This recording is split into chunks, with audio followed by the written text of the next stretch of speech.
So, like as I introduced myself, I'm a property consultant based in Manchester. So anything concerning buying property in UK, anywhere you are in the world, you want to buy property in UK, that is my job. And also anywhere you want to, I lived in Dubai for 17 years, so I'm into properties also in Dubai. So anywhere you want to buy property in Dubai, in US also, and in UK, that is my area of specialty. So let's start from why buying property abroad, because whenever I say this, that's a very big advantage of you owning your own property abroad, or very, very important. This is one of the first steps you take when you go abroad, and it's good when you are young, because when you are young, you get mortgage like 30 years. But when you are old, you get like 15 years, or get really difficult to pay. So, but in the buy, I see some people that are doing posts. They are saying that buying property abroad, now you are tying yourself, you are a slave to the bank. I see that one of the highest level of ignorance I've ever seen in my life. So now, anybody living abroad, everybody is paying mortgage. Now, which mortgage are you paying? I nwere ike idete penụ maka ndị iwu ndị apa nọ n'ime. So m chọrọ ka ị gaa n'iru nụ. Ị na-ekwukwe gị ijikwe more of asụsụ anyị ka ọ na-adaba ọfụma, but gaa n'iru. Sometimes you get into professional talk like this, or that always ị ga na-eme isi, ị ga na-eme isi ngwa gaa n'iru. Okay. Okay, because ịbịa ịga ụlọ kwuo otu isi ekwu, na-ekwu otu isi ekwu ịdị right, because ihe awụ business amahụ tribe, business amahụ. Yes, I understand. Okay, so buying property here makes you, one, it gives you collateral, it gives you security, it makes you to be well known to the bank. So, and it boosts your credit. Now, the property is one of the easiest way for you to build wealth abroad.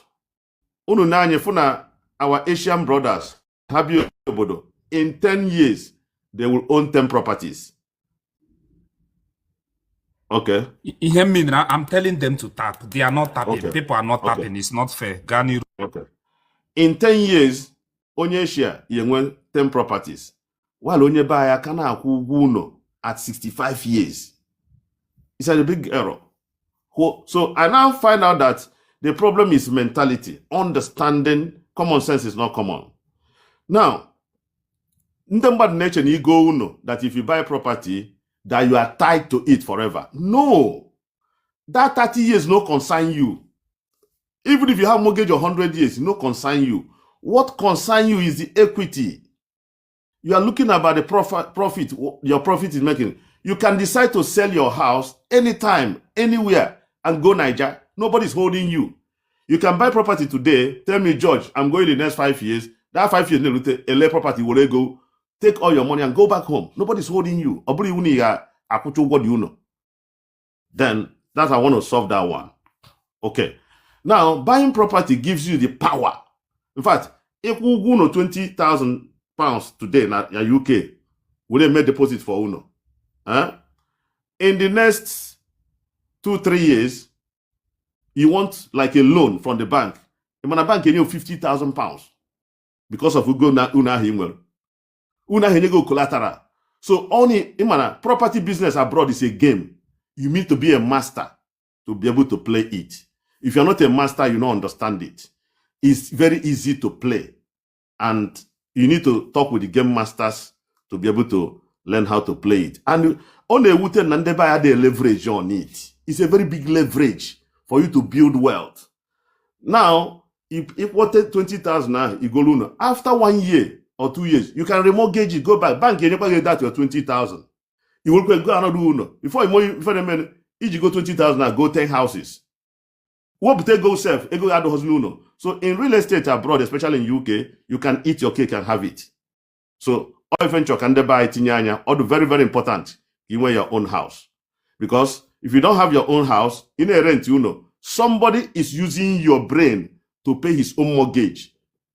Now, only be UK for 30 years. You are paying rent 115 for 30 years. You have just wasted 540,000 pounds into the dozen bin. 540,000 pounds is so all the very, very important, like I need that side. So when you wanna do interested, chokwale mama about this more. And you don't need resident visa to buy property in UK. You can buy from anywhere in the world. You are free to buy house here. If you are living inside UK, you can pay 10%. Or you have any European passport, you can pay 10% to buy. But if you are living outside UK, you are not UK resident, you pay 40%, we'll get you for 60% mortgage. Or you can buy cash.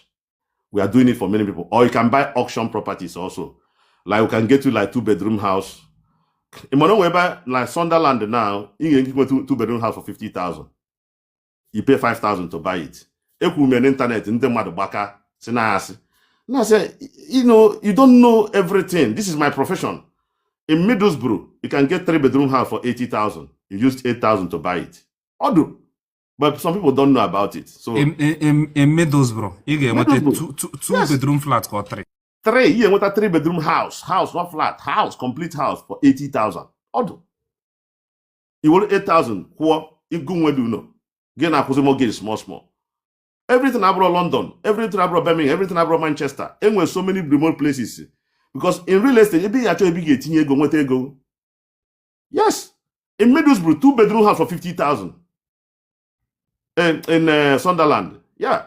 So let's use those things to leverage ourselves. Then also, in property again, so when you're interested to know more about properties, you can let me know. Then another one is that I'm a policy advisor. Okay. Like insurance. I'm an insurance advisor. And on a wutem and they buy Amahul insurance about. Another 40 years. Now, I call it love insurance.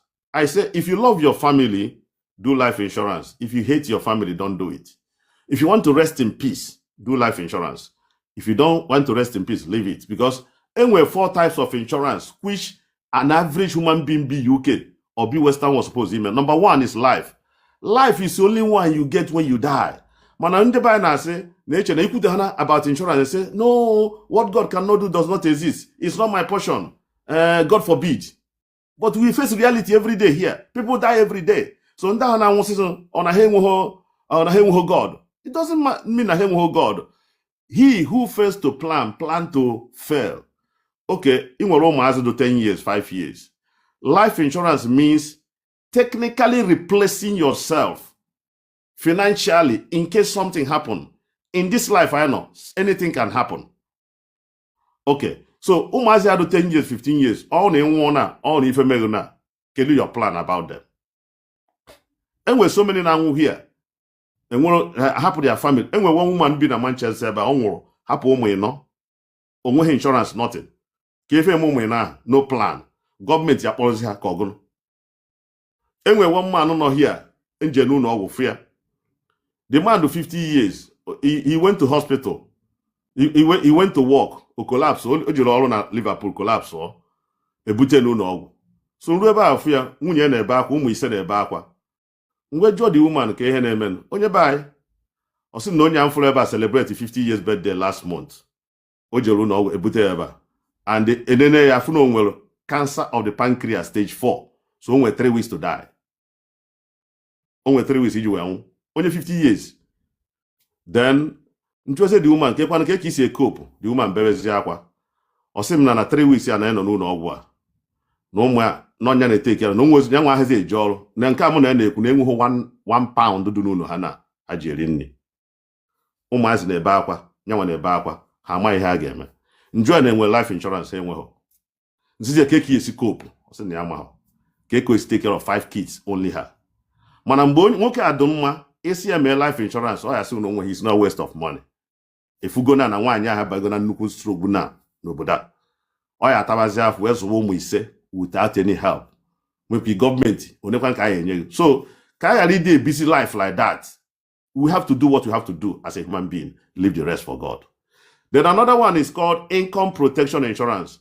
Income protection insurance is, for example, you are in a job, you are working, but you got sick for 4 months, 5 months, 6 months.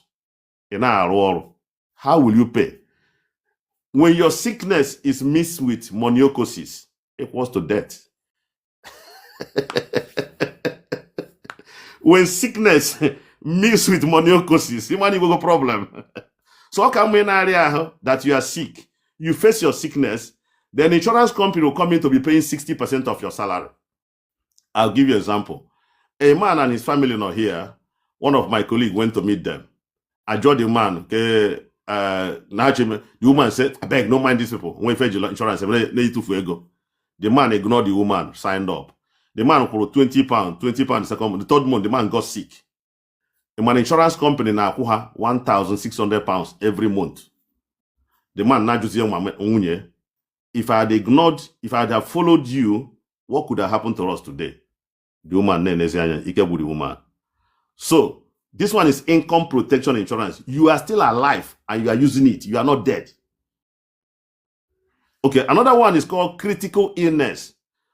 See, 90% of nimo now rubbish kaineri. Onwe toxins. So now, eagle apple, onwe toxin, irie beans, onwe toxin. Toxin and aba na our liver and our kidney. So mmadụ enwụsị na adọ ọya kpata mmadụ enwere ike declare cancer at anybody at any time, or kidney problem, or stroke. Now, if you become incapacitated that you cannot walk again, how are you going to continue living your life? So insurance company will come in. That is called a critical illness.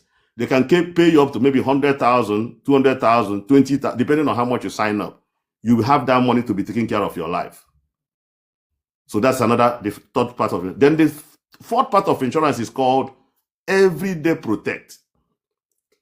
With £2 only. Even we go to 10 children in the UK, you can cover 10 children. Just £2 every month. So we go nature him insurance. One egwu na school da merụ ahụ akwụọ ụgwọ. Ị na-esi na kitchen kwa mmiri ọkụ n'aka akwụọ ụgwọ. Ị na-eje ọrụ daada merụ ahụ n'ụkwụ akwụọ ụgwọ. It's called Everyday Protect. You can claim 1 million times, anytime. I'm an nanka. As only was a businessman. I got like it. Just £2 for your children, then £10 for you. So you can claim anytime. So it's very important. I've just explained 4 types of insurance. Number 1 is life insurance, income protection insurance, critical illness insurance, and everyday protect insurance. All very important. Come jog one question before I got to ihe gbasara business back home. Abịa na ihe gbasara real estate ịzụ ụlọ na UK. Ịzụ ụlọ and ịkwụ mortgage nọ na ya. Isi bịa na Middlesbrough enwere ebe a na-ere ụlọ £85,000. Onye ahụ ga-eji how many thousand? So 8,000 ka onye ahụ ji ya. 10% down payment, which is approximately 10,000. 8 to 10,000. Ihe you go before call even up to now. As I'm talking to you now. Okay, can you imagine some of them are interested is for they know you can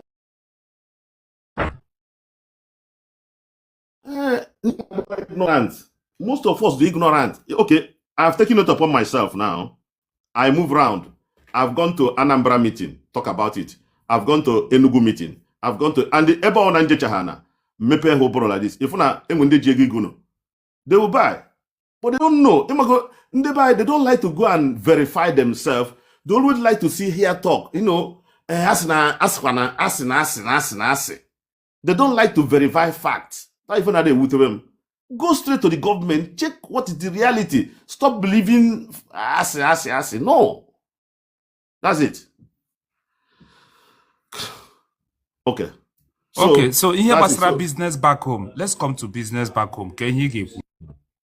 Okay. Omadi me business na buy. Okay. What I will advise somebody now to do ego do na buy. Chuku merije. Ego na buy. Even na nkwe na ego na buy. So kelifen go one Forgetting that na abroad, when you pull abroad, although all easy, to calm down. But you're not on the ground. Amago or siaga. Let's tell ourselves the truth. December time na biana, kelunde neme dorime na bai. Kelunde fu neme dorime. Okwa mmadu onye no Nigeria dash mmadu for 400 million. Mmadu onye na abroad ya dash mmadu 400 million naira. Dash. The man is na 400 million there ka 400,000 naira. Onwe ivo GM. Yes. So mmadu onye na abroad ya dash mmadu 400 million. Abroad na Nigeria konya make the money. Go to Nigeria, no equal I say go na tawa, which he more herself na kachakwo na himself, but I'm in the process of marry my own. So let's see. So then agriculture. Now let's go into agriculture now properly. Food producers are the next billionaires in Africa. Now, why agriculture? Agriculture can create generational wealth. Agriculture can create a retirement plan. Agriculture can secure your future. Why am I saying this? Now, in the course of living abroad, I've lived abroad for 25 years and I started doing research. What can I do to create generational wealth? I do the research for 6 months. And I find out that palm tree can stay between 70 years to 130 years. You know, I never think of that. Oshishaku will pay no between up to 120 years. Between 70 to 130 years. Oh, if I know. Even that means onye kụrụ osisi onye werele 2 plot of land ka ọ ya nkwụ. Onye ahụ agara aga yonti ya nwu. Yes. Because just one I when you compound about amurai up to today. O can ami we wrote today. Adam 51 today. The nkwụ can ami we wrote today. And o ga mi gido mo anwo self. O ga na mi kwa na aga. So now I discovered that agriculture is one of the, in fact, you see that land where we say Amoyenyaga and Obi. Do you know that gold, God put gold in the land? You see that money where they look for America, where they look for London, where they look for Sokoto, it's there inside the ground. But the problem is that I actually gombute. Unwoze actually come down. Mamu amonyo ona. I actually gombute. Madi and onyo ona chi mejakpa. But the truth is that no one again mejakpa. Although possible, Nigeria naga kwakol pona one day. Aka wendere no no. So that's the bitter truth. And I go why. Kelo alternative I well. Now, what we are doing in Nigeria is that we are recycling poverty. How? Okay, chuku merije. Your junior brother no na bono na or mamu na. Or on a phone, give send 100,000. Your father on a phone, give send 200,000. Okay. They will be asking you that money every day. No shift every day. One ending. So you don't have enough. You are giving them what you are giving them is not enough. So all of us are poverty. Then if you are a doctor no you lose all as a doctor or your poverty, your family is back to square one. If you are a nurse or your family cannot make money from that place. But if you have agriculture, whether you are dead, whether you are alive, money is still going to your family. In fact, in the next 20 generation, the agriculture you started today can still feed your 20 generation. So technically, you have removed poverty from your generation. So palm tree is a good example of what can happen. Then, so my company is called Donak Agro Investment. Now, what is Donak Agro Investment? Donak means Diocese of Nnewi Anglican Church. So, Emil, my brother Bishop, onye Nnewi ono also nya wuru Bishop, also nya wuru father, business no into DNA. So, the man Emil a Bishop, we bata na parish, we turn no Anglican Church to a multi-million naira company.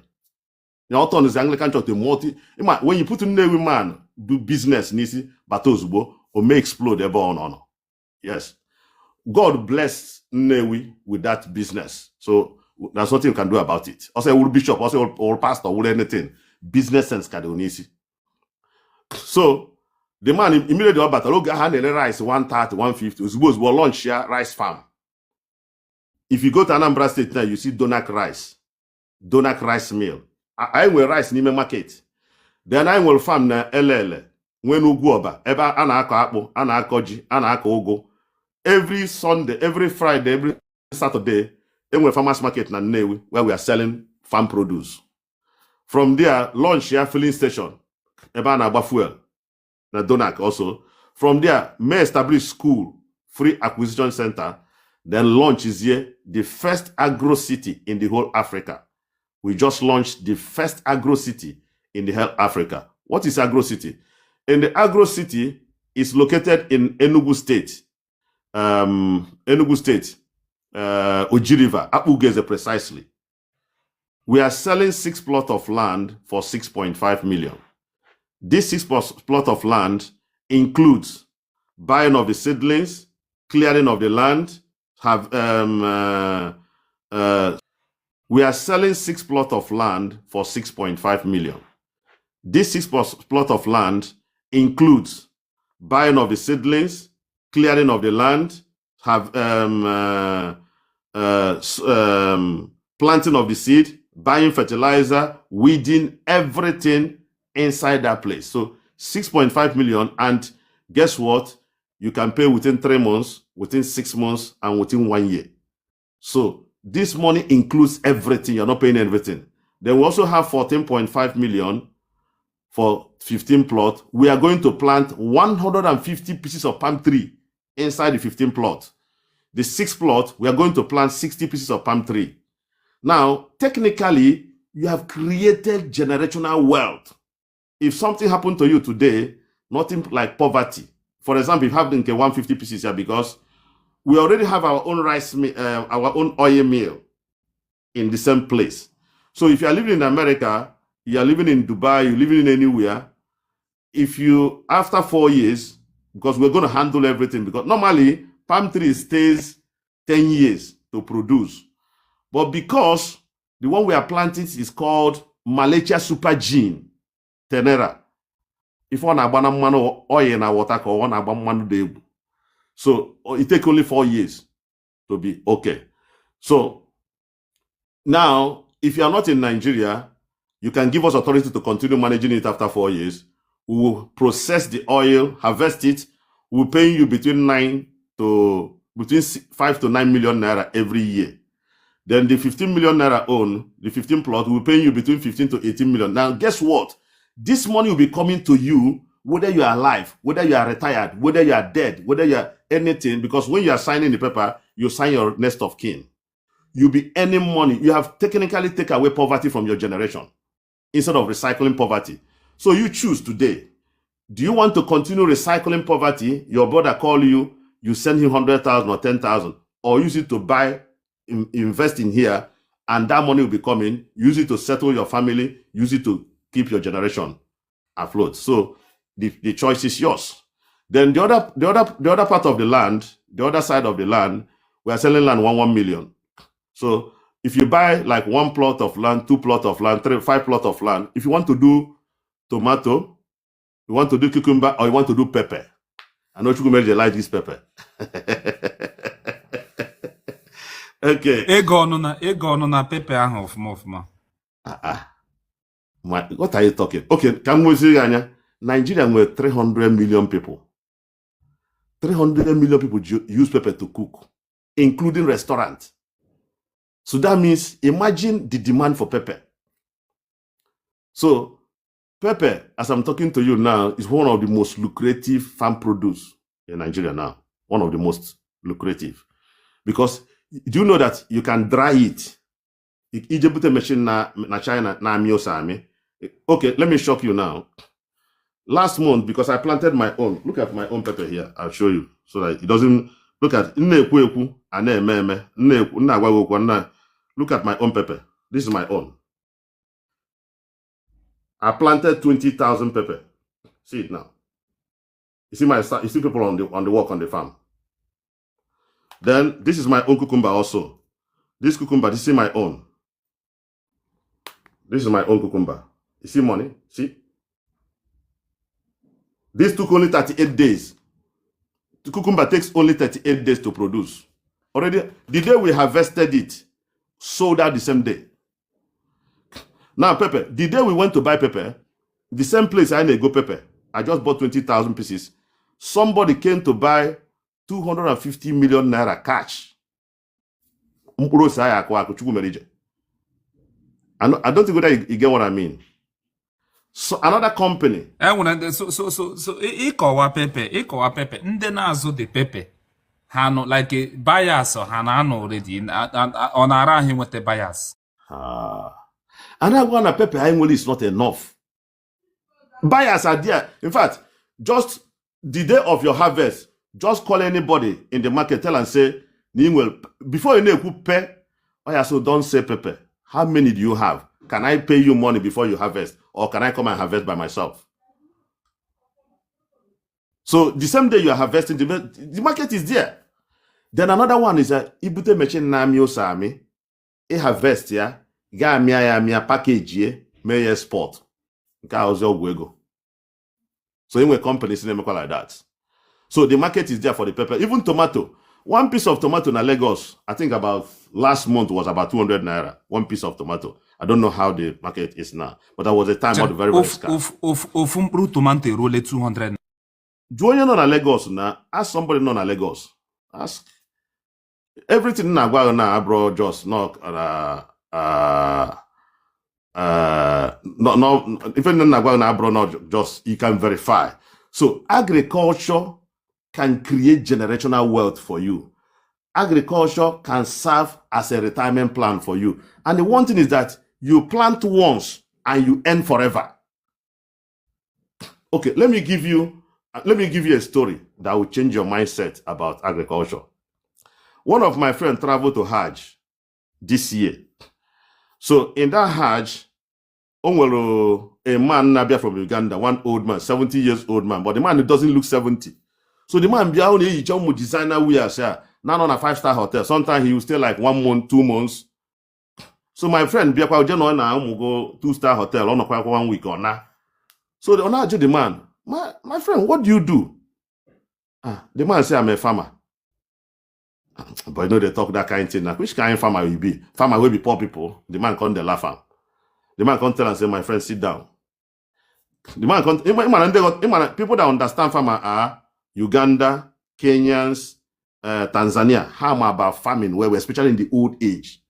So the man now told my friend that for the past 20 years, I have orange, mango, pepper, tomato, and one other plant again.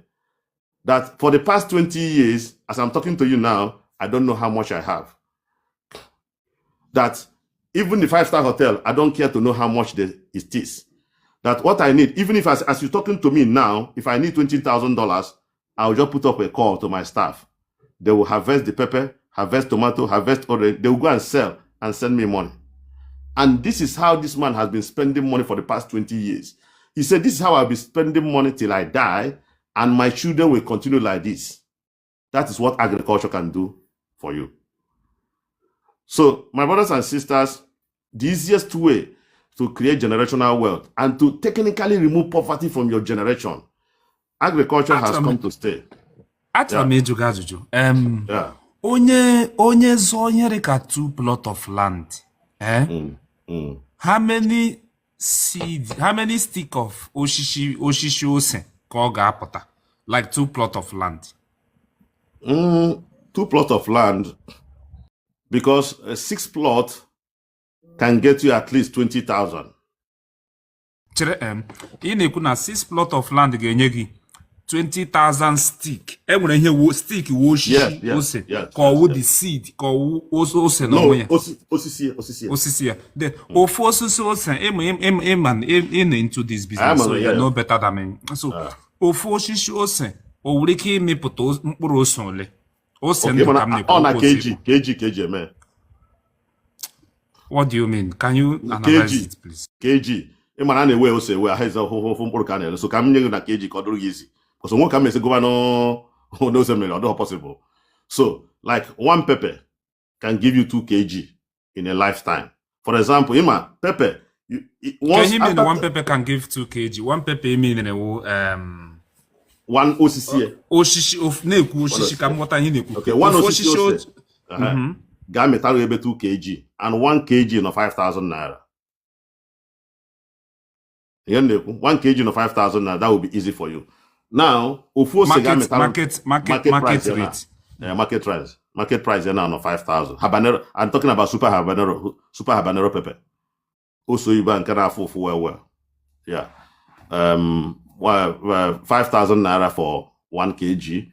And you can harvest pepper for up to 10 months, up to 8 months. It all depends on the case you maintain here. Also, the first harvest will be after 3 months. Then from that 3 months, you harvest 2 times a week. Okay, I want to give you an example. There's one woman I met on Facebook. She started pepper business with 20,000 naira. You know how she started? She always go to my 12, buy pepper, go to the island, start selling to all those women in Ireland. So from there, she started thinking that, nah, this pepper business is good though. She started saving money from there, from 20,000 naira. Then she bought 1 plot of land, planted, harvested, sold it. From there, she bought another land. From there, that woman makes nothing less than 1.5 million naira every 3 days in pepper now. Mr. George, all the possible, and when they make 1.something million under 3 days. She harvests, 5,000 naira times 300 kg, 300 kilo every 3 days. 300 times 5,000 we're going, Bakoya. 300 times 5,000. They're going to call all 1.5 million. 1.5 million every 3 days. The woman now harvest pepper now. Every 3 days, 1.5 million naira. Your business will be done with 20,000 naira. Even that, see, consistent and patient. Patient means consistent, can take you anywhere you want in life. But we don't want that to start small. What we want now, we want to start big. Although possible. You start small and grow big. That is it. But we want to start big. And once you start too much big, you cannot control it. She started this business with 20,000. I interviewed her with her testimony. She started to do Osafia, Kobal no se. When Fusia nego there, Bido Govana, 1 plot, 2 plot, Kiton was maybe 6 or 7 plot. We go staff now. Now also the all now. Every 3 days, Kaja harvest. Every 3 days, 1.5 million naira. Every 3 days, on a harvest 300 kg in a family. So it's possible. See, agriculture is the farmers are the new billionaires in Africa. I chopped that the biggest one of the biggest thing that created poverty now in Igbo land, the mindset. Thank you. Mindset of our youth, not from their father, not only from their father, not only from the government, but their mindset. You know, they don't want to come down and learn. They prefer criticizing person. They prefer condemning idea than putting eye ground to learn. Yes. Just look at the comment section. Look at the comment section. Instead of the person will take pen, write and get information where they drop now. Where no, you say a lie, not this and that. You know, I don't know. You waited why you not come back and it's still abroad. So if I have made mistake, no, who mistake? We are not talking about location. We are talking about doing business. People don't, I don't know, and when they, no telemon some people instead of not. I know doing business. Again, I say why you stay up. What in concern this discussion with you? You can stay in abroad. Then when I'm friends, when some a friend of mine on Finland, only on Finland, but only poultry. On a CCTV. Does it mean no obodo Igbo agazi emezi business na Nigeria? Why? Okay, I don't know obodo, look at my own. Look at my farm. I don't know why. So I don't know how some people reason. See my own. See my farm. You see, so must I be there? You don't need to prove them. Don't prove them. Don't prove them. They don't belong here. They don't belong to this discussion. Anyway, anyway, leave them anyway. You know, different kinds of people are in this world, so sometimes. Anyway, and people encourage before giving your mother 1 naira keep as one. Onye ahụ ga-awọt ị ga-ama the value of onye inye gị ego. Ugbu a wụzi mgbe ana m eme people discourage inye ego without assessment ya wụrụ ihe ọjọọ ka m na-eme ya wụrụ before gị nye anybody one kobo enyekwala ego based on emotion nye ego tu onye deserve ka enye ego. Ana m agwa gị Mr. George. One of my friends na ime farming na be na village ya. All those boys on a village onye ọkpọrọ ka ọbịa meso onye ọ na-agara ejewa ha na-achebe a ga-eme yahoo. Imagine. Anyway, we are not talking about that. What I'm doing now is poverty deliverance service mindset. You say something now, my people perish because some people are poor. It's not because of mindset. Our mindset is very, very shallow this time around. I don't know why. Actually, Gumbute. Okay, look at a woman that started 20,000. I know they will say it's a lie. It started with 20,000 naira. Today, she's making 1.5 million every 3 days. It's a process. It took you up to 2-3 years to reach there. It's possible. But don't you know anyway, people na-echezi odo ihe ọbụla nwere level. People enwere men wee chegenzi okwu imeki 2-3,000 pounds month. Ihe a na-echezi kezi otu ị ga-eche nọrọ everyday gị imekiwe $500 ọ gị imekiwe dasị uche ga na-arị gị ka ọkụ bred na-eregodi m ka ọkụ m na-eche enwere m otu ihe m ga-emepụta otu ansị Mr. George enwere ebe a ga-elinye ego ya wụrụ obere ego ka elinye ị ga-adị happy na enwere somebody bịara here na-enye idea na-agwa our youth some of the things ha nwere ike ime regardless of where they are. Ị ga-adị happy ya wụrụ na Mr. George wụ onye ofe mmanụ na ya na-agba push information na ndị ka youth a nọrọ gba nkịtị na-ege na-amụta but ọwụhụ some of our people rather ihe a ga-anọwo you are stupid. Why are you doing an abroad? What are you doing? And don't hear me no. Onye me iche ke percentage of ndị kpataga ego na Igbo ndị kpataga ego na genuine money with business which ụmụaji kulu danọ mana na-eso ndị okenye na-enweta information. Tupu mere je hapụ ndị a ka anyị kwuo ihe bara uru. Enwe ndị ka nọ ebe a chọọ ịnweta hands to mouth a na-arụ ka ihe a na-akpọ ya akpọ hands to mouth ka ihe a na-akpọ ya Mr. George. From hands to mouth a na-eme. Hand to mouth. Enwere onye dị happy ego hands to mouth. Enwere onye dị happy ego hands to mouth. Anyway. Ewere cash ga go moto cash without ime ihe ahụ ịkwụ ụgwọ instrumental ọsọ gị nso. So when people are talking about business, let's listen to them and learn. Please go ahead. Okay. This idiot comment. Go ahead, sir. Okay. Now let's talk about what are other things you can make money. There's pepper. There's cucumber takes 38 days. You harvest. Imagine 38 days. Tomato takes 2 months. You harvest. I saw one girl yesterday in the Facebook yesterday. The girl was dancing in his farm. A girl of 25 years. If you see her farm, if you see her harvest, pepper and tomato, she was even saying it. If you're in Nigeria, if you're a young girl like me, if you don't know what to do, come and learn how to do farming. There's too much money in the farming. She was just dancing and slaying in her farm. I say, I wish some people will look at this girl. I thought I will use that girl to do video. I will use her to do content. But my only fear, Mr. George, my only fear won't be business. Yes, I'm going to insecurity, but that is not my fear when it comes to business. Okay. Yes, Nigeria is good for business. That some people saw doing good. That is not my fear. But my only fear, how convincing they Gazuala na Southwest, Jimewe agriculture. How convinced? How like him get convinced na Muawo from Imo State, Gagawana, Ogun State, Gazuala. How shocked am they? Because some of us anybody. We don't have anybody. No. I'm not telling Ogun State, where Enugu State. What we are doing now, this one I'm explaining is in Enugu State corner. And look at the advantage you are getting. The first agro city in the whole Africa. And the person that is coming to manage it is from Uganda. We are not even Nigerian professionals are going to be there. Bishop traveled to Uganda and signed contract with one of the best consultants in Uganda. When it comes to agriculture, number one in Africa, Ugandans, South Africans, Tanzanians, and Kenyans. Sign a contract. They are the one coming to manage this agro city. It's going to be a world-class, top-class agro city. After 2 years, you will see this project in YouTube.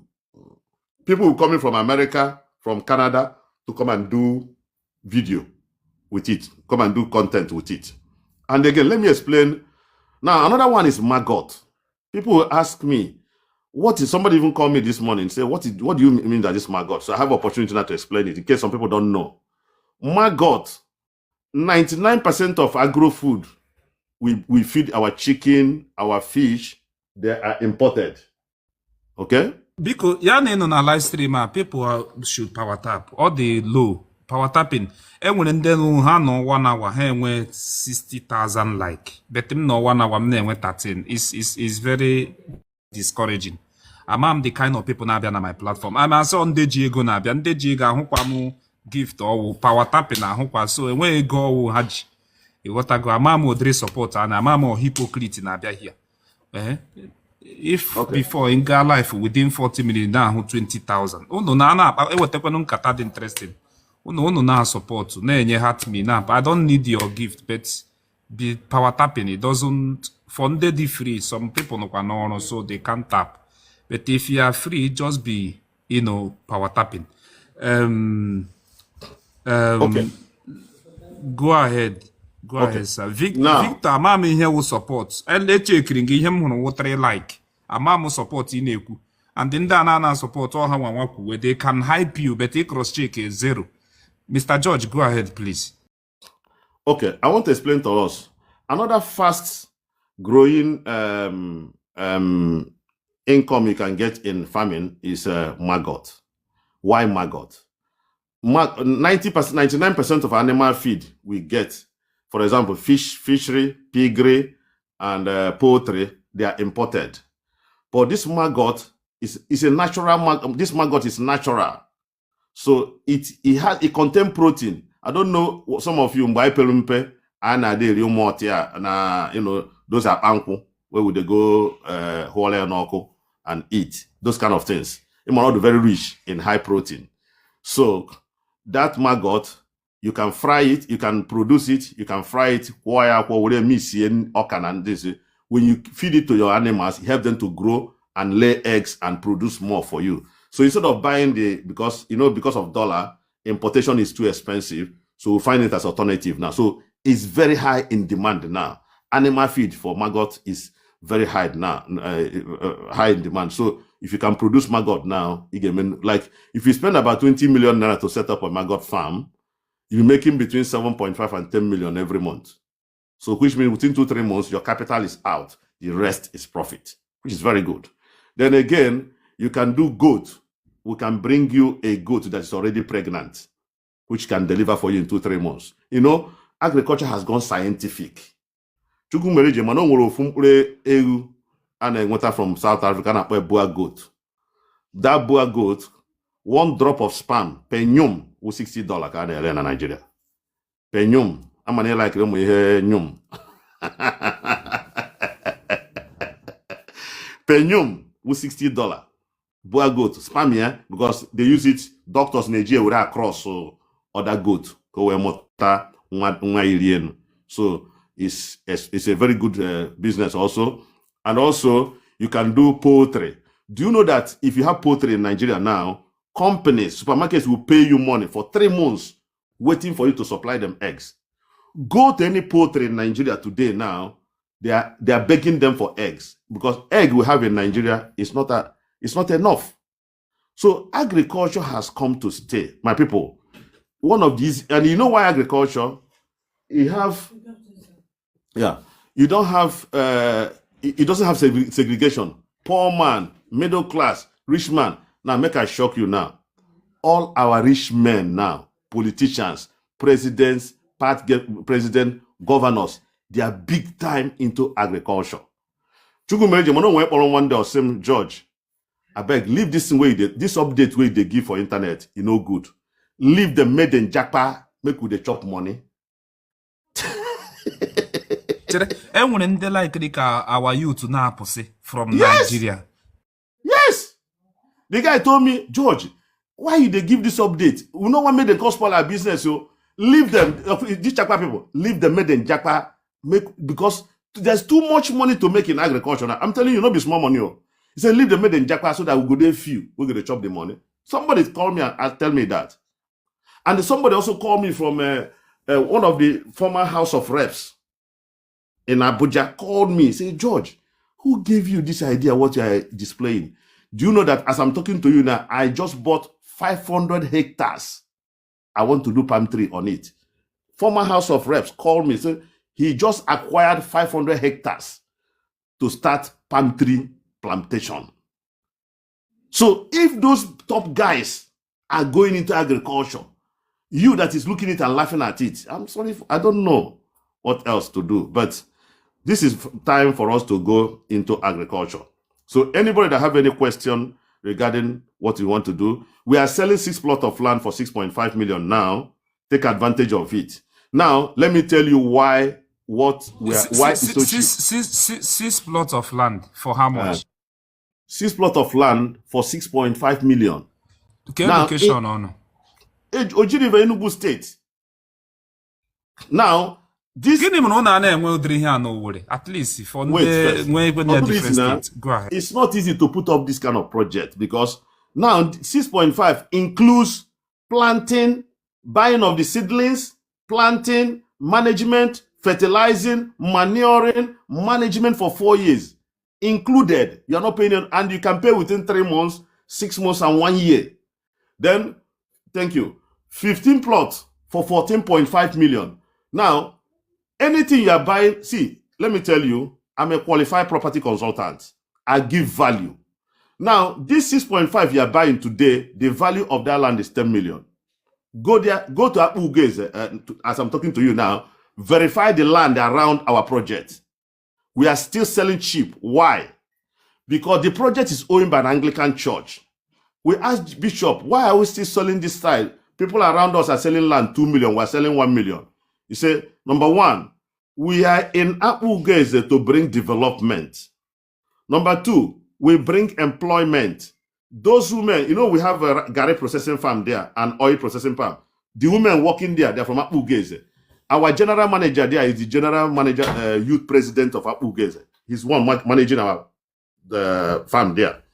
Then again, we bring development, and we want the youth to come into agriculture. We want to encourage the youth to come into agriculture. And lastly, we are bringing food security to the nation. So if this is for pure businessman, this one can 6.5 should be 10 million. The one of 14.4 million should be 20 million. The land we are selling 1 million should be 2 million. But because church is a charity, this is like what we give back to the society to encourage people to come into agriculture so that there'll be food in it. So any young man listening to me now, take advantage because the price gonna increase naturally. Whether we like it or not, the price of that place will soon increase. Yeah, thank you. Ndewo. Because onye dị interested for any form of business, either from the first one I kwuru ihe gbasara ịzụ ụlọ na Middlesbrough, ụlọ nụ £80,000 ga-ekwu down payment, ọwụhụ Mr. George nwe dị ụlọ.